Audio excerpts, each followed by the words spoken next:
What is up, YouTube? It's your boy Zilla. Today we got some stuff for the Trailblazer.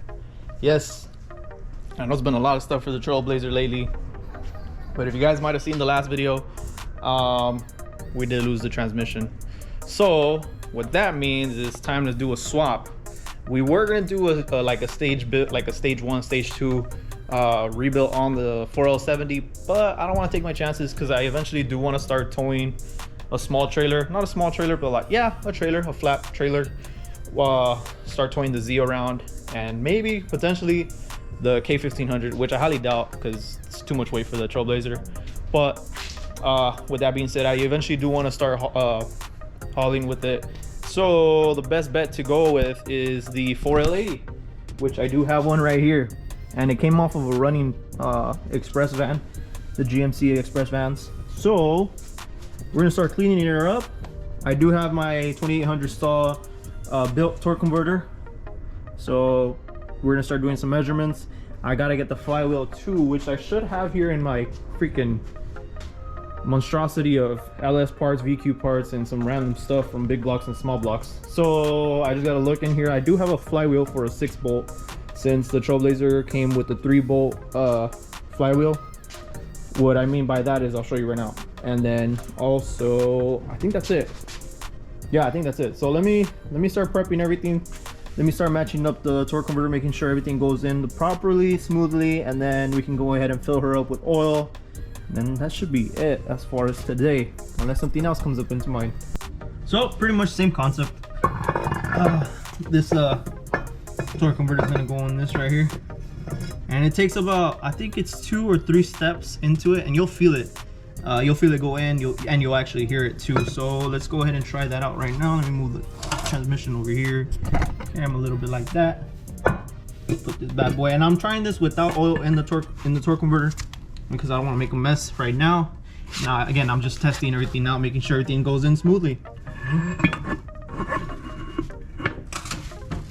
So a lot of people just leave it like that sometimes, and then they drop the motor in, and you can actually mess up the transmission oil pump. So you don't want to do that.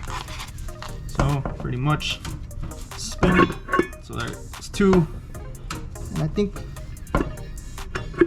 there you go, 3. Making sure everything goes in. Awesome. So we'll leave that there, and we'll move on to checking if I have a flywheel for this 6 bolts. What I mean by this, 6 bolts on the torque converter. The 4L70s and the 4L60s come with only 3 bolts. So since this is a higher torque transmission, they usually do 6 bolts. You're fine with 3 bolts, but these come factory with 6 bolts. So let me find a flywheel and we'll go from there. So here we have the 6.0 flywheel.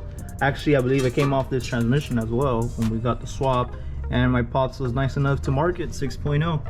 So these have 2 sides. They have an engine side, and then they have obviously a transmission side. This right there, if you can read that, says engine side. So obviously it would line up like this. Hold on, give me a second. Let me put you guys standing up forward so you guys can see what I'm talking about. So we said one more time, engine side. So this would go out like this. This bad boy would line up like that, pretty much like that, and that's actually perfect. Actually, no, like that. There you go. Now that's good. So we know we have a flywheel. So this is one for us right here. Put that off to the side. We can go ahead and take off the torque converter right now, and then we can go ahead with the fun part. We might not start cutting yet, but I at least want to start getting everything ready. On the 4L80s, at least for the Trailblazers, you have to grind off these little ears right here because they stick out too much. So we'll probably do that right now also. And then on this side too, you need to get rid of this part right here. Maybe check out the sensors, make sure they're good. Unplug that. Those plugs right there gotta go. And then gotta do something about this yoke over here. So one slight thing I did forget to mention to you guys about this 4L80. It is an older gen 4L80, so we are gonna have to do some mods, some little modifications done to it, such as the things that I have told you previously, which would be cutting these little ears off right here. This is an early model transmission, a 4L80, so it does have the shaft, this little shaft, or what would you call this? The shifter shaft, shorter. So I can't use a normal neutral safety switch. So we're gonna have to open it up and change this one to a longer one. That way we can put the neutral safety switch on there and the linkage also. What else? I think that's about it to that. I did want to show you guys the bracket I got for the Crossmember, and I'll show you guys that right now. It would be this bracket right here from the Crossmember. So let me open it up, and I'll tell you guys where it's from also, where I got it and how much it was. I think it was like 60 bucks. So here is the Crossmember that we're gonna be using. So pretty much it sits on your stock Crossmember like that. You bolt it down how a normal transmission would, and then the 4L80 would end up somewhere over here. I think I'm gonna end up ordering 2 more of these because this might even work for my K1500. They give it to you in a raw finish. I am gonna primer it and paint it right now, just a gloss black, just to have everything prepped up and ready to go. Be careful because this thing is sharp. I think it's laser cut or something like that, but yeah, it's pretty heavy. Yeah, you could weld it, but I'm just gonna keep it bolted onto the Crossmember like that, and I'll show you guys where I got it. So I got it from these guys, PCM of NC.com, and it got here within the 2 days actually, so it wasn't bad. As a matter of fact, I think I'm gonna sand these edges down a little bit. I don't want to cut myself. Knowing myself, I'll probably cut myself. So I am gonna try to paint it right now, at least primer it flat black. Well, not flat black, but just black primer. And I did find some purple paint that I had custom made for a built VQ I did here not too long ago. So we're gonna go ahead and hit it with that and see how it looks. So I think to the bottom.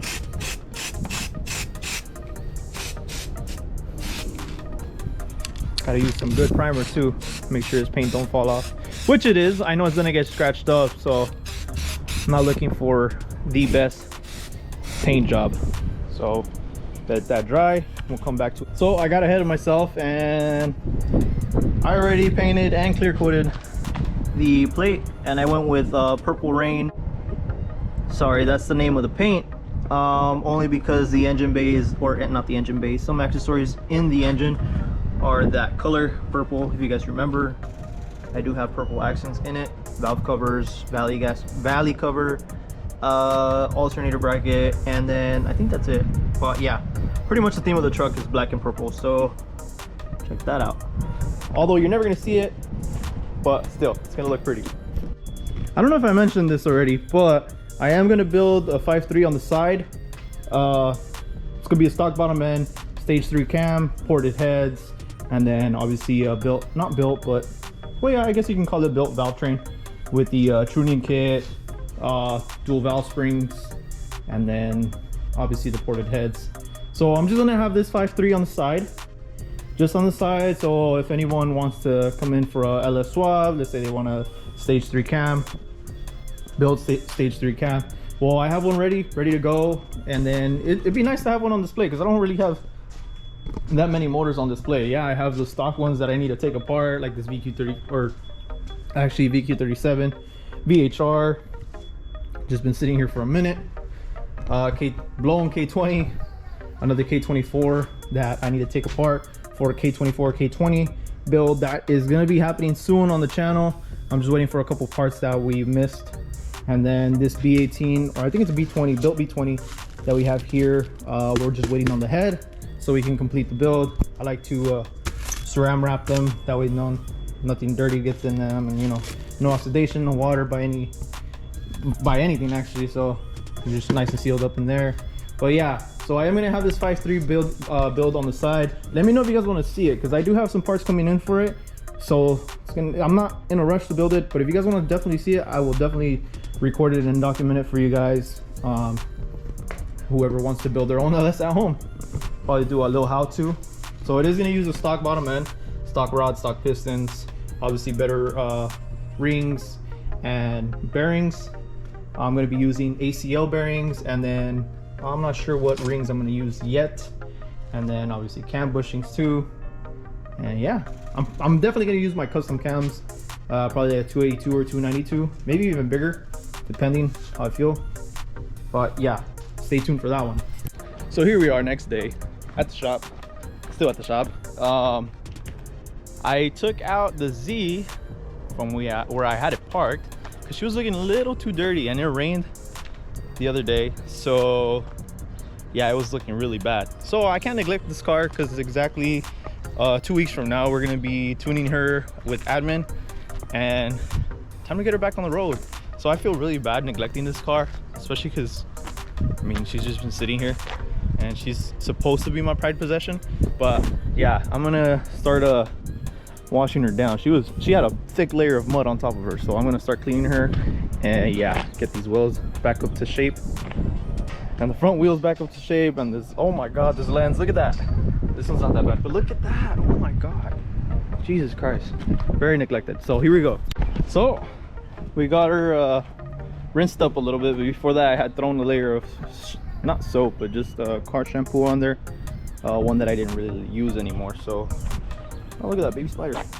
Anyways, right now we got some chemical car guys up in here, foam party, and we're gonna give her a nice little coat where we can start using my sponge. And yeah, you can tell I haven't washed this car in about 3-4 months, ever since I broke the motor. So yeah, she really needs this. And I'm a little worried that this paint's gonna be a little burnt because I already can see it on the top, on the roof, and then the spoiler's been like that, but we'll see what we can do with this paint. If not, I think she's gonna have to see a new paint job soon. So let's get to it.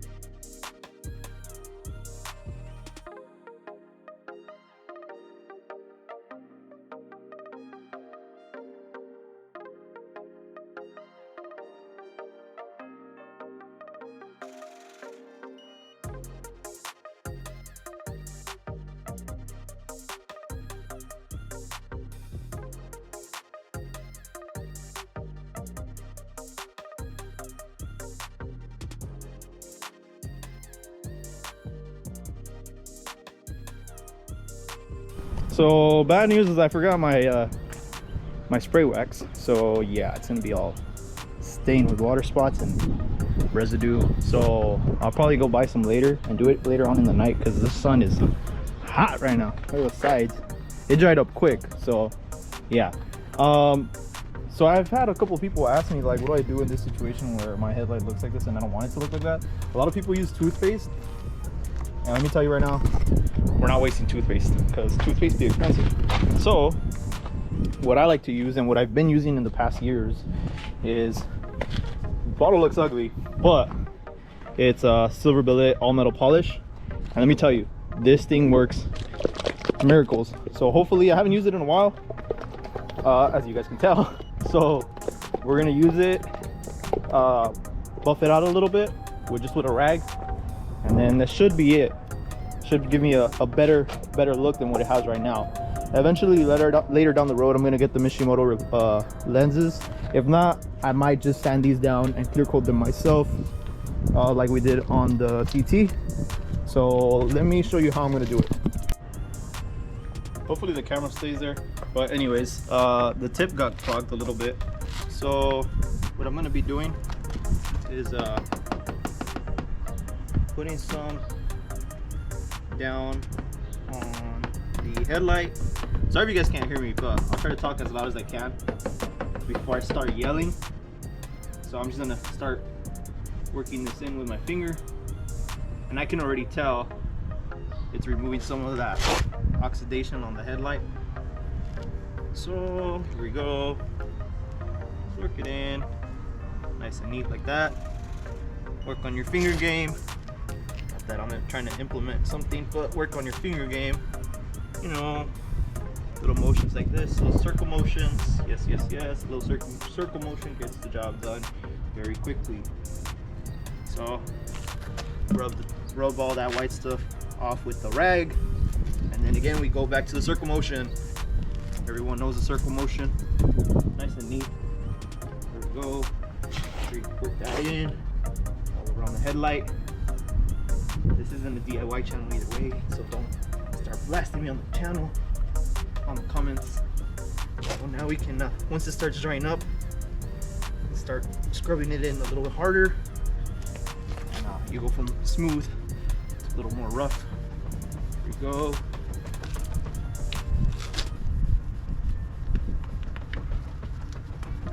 And you'll be able to tell where you need to work more on the spots where you need to start buffing out. It works easier with the machine, but I recommend not using a machine because you don't want to burn the clear coat that these headlights come with, or you don't want to scratch your car either way. But it's all up to you, however you would like to do it. I like to do it by hand because there ain't nothing better than doing it by hand. Getting a clean looking job done. Start taking it off. I'm telling you guys, this isn't a permanent fix, but it gets the job done. It looks a lot better than it did before, and it saves me a couple $100 before I have to think about buying a new lens or clear coating this lens. So look at that, night and day difference. Again, you can do another buff, but for right now this will work. Let's get on to the other side and we'll go from there. So anyways, real quick, now that the Z's parked and just ready to get tuned, I got a couple cars in, such as this G35 HR sedan. This is one of the cars that I'm gonna be doing right now. So I'm gonna be doing the VDC cam cover gaskets. Apparently it's leaking, and right away I see a bolt's missing from the power steering pump right there. So that we're gonna be doing ported upper and lower manifolds. Sorry, whew, had lunch already. E85 kit. I said 3-inch intakes already, and then I think that's it. Yeah, so let's get to it. We're gonna knock this one out right now. Just gotta take off all the stuff from the front, get to those cam covers. This one will come out very easily. This one you need to take off the bracket that holds up the pulleys on the side. So yeah, let's get to it. So I already started taking off some stuff in the front. It's missing a lot of stuff, so it's gonna be quite easy. So yeah, I gotta take off this front bumper. It looks like it's only being held down by these zip ties, so I can go ahead and take off just doing this. It looks like it has them all the way around too. At this point I wouldn't even bother putting on the bumper, honestly. Just ride it around like that. Unless it's gonna rain, then I understand. Go ahead, by all means, put it on. But we're in LA. When it's supposed to be cold, it gets hot. When it's supposed to rain, when it's supposed to be cold, according to the weather apps on the iPhones, it gets hot. And when it gets hot, it just stays hot. I don't know. Something about this weather is just really weird. Anyways, oh god damn it, he didn't use those Harbor Freight zip ties, I can see. Nope. God damn it. There you go. Better angle right there. Let's see. There you go. Pops out. Oh yeah, take it all off. All right, well, I was able to take off the brackets from the accessories, the tensioner pulley, the idler pulley, power steering bracket, and then now we can go ahead and take off the sensors or the plugs, and then take off the covers, clean them up, install them, and we're good to go. And I'll show you guys the gaskets that I'm using, OEM from Nissan, and the parts number if you want them, just in case if you want to do this at home. Once again, if you want to do it at home, just keep in mind you're gonna have to take everything off from the front, the accessories, everything pretty much that I showed you, also fans. So yeah, you're gonna have to open up your cooling system and then everything else from the front. So just keep it in mind. This seems like an easy job, which it is if you know what you're doing. If you don't know what you're doing, I suggest just coughing up some money and just sending it out to someone else that knows how to do it. If you guys want to bring it here, just let me know. Well, we have the driver's side off, and this is the thin little gasket that it uses on this side right here.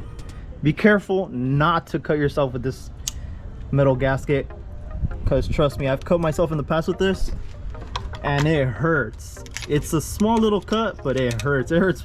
Think of a paper cut, but just 10 times worse. And it hurts, and it stings too because it's dirty. So just be careful. If you have gloves, better work with gloves. If you don't, then just know I warned you guys.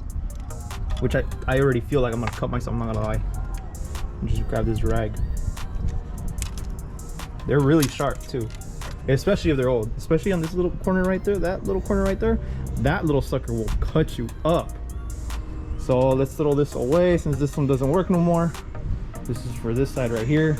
Let me go ahead and take off the other side, and I can go ahead and show you guys how to properly install these without using an RTV, and just making sure the surface is good to go, sparkly clean. And we'll go ahead and clean these little filters right here in the inside too that this VDC uses. This is from the gallery gasket. This little filter right here. See if I can take it out. No, I can't take it off with my fingers, but just make sure whenever you have time, or not time, if you're ever doing this job, clean these little filters. Some cars do come with it, some don't. So if they do, clean it out. If they don't, oh well. Well, I don't know why my camera didn't record, but it recorded everything in the time lapse. So my GoPro died, and as I was saying before the last clip died, before the camera ended or died, everything was recording in time lapse from the point where I was trying to show you guys the gaskets, and yeah, so that was pointless. But pretty much I have everything done. Car's on already. I'm gonna move on to the next steps, and I'll probably put that in the next video, not today, because it's already pretty long. A lot of recording today and yesterday and the day before yesterday. But let me show you guys what I did. So obviously I cleaned it up, everything's torqued down, everything's bolted back on, accessories are on. Started doing some what else? No, I started putting in the coolant. That's done. Everything that came out went back in. Now I'm gonna move on to the 3-inch intakes. This car is a lot easier to work on, especially because it has nothing from the front, because I guess it was totaled. So as you guys can see, the whole fender moves and the headlight. So this is gonna be an easy job. As far as this too, this was already broken. I just gotta Dremel this out a little bit more, and then the 3-inch tubing should fit perfectly fine.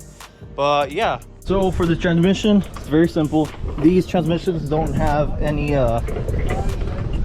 what would you call it, a oil filter. So we're gonna grab our crescent wrench right here. So we're just gonna do a quick flush, not opening up the pan or anything like that. So we're pretty much just doing a flush on the transmission. Let me loosen this bolt right here. It's hard to do it with. So just like that, drain all the fluid, make sure everything's out, and then we can go ahead and fill it back up. So yeah, pretty easy. Oh, interesting. Is it recording? Yeah. It is recording. All right, real quick. I know Katy Perry is playing in the background. Probably didn't get copyrighted, but here we have the stock fuel pump, and then we got a UPT kit. They're okay. And then the UPT kit comes with the 285 Walbro fuel pump. I'm not sure if they're Walbros, but check it out. Well, at least it's engraved. It says made in the US, and looks like it is a Walbro, surprisingly. But it's a simple install, especially on a 255. A 255 is a very small fuel pump. As you guys can see, the same thing, same connection. You don't even have to modify your fuel pump basket either. It's literally the same thing. So literally we're gonna take all this, put it on this fuel pump, and then we're good to go. So the fuel pump's back in there, and now we can go ahead and get started and put it on the back of the seat. Do the VHR and VHR upper and lower ported manifolds. I just gotta finish those up, then we can start putting everything back on. And then 3-inch intakes and the 500 or no 660cc injectors from UPT. Let's get to it. I'm gonna hold off everything right there, right where we just left off. I'm gonna do a separate video where we can finish off the G35 and everything else that we're gonna do to it. I do have an update for the transmission for the Trailblazer. You guys, I hope you guys understand why I'm gonna do this. If you guys don't, it is what it is. But with that being said, you guys, don't forget to like, comment, and subscribe. I'll catch you guys on the next one. Also, god damn, there's so many flies here. Also, we do have a spot locked in for tune day on the 370Z, so stay tuned for that. Catch you guys on the next one. Peace.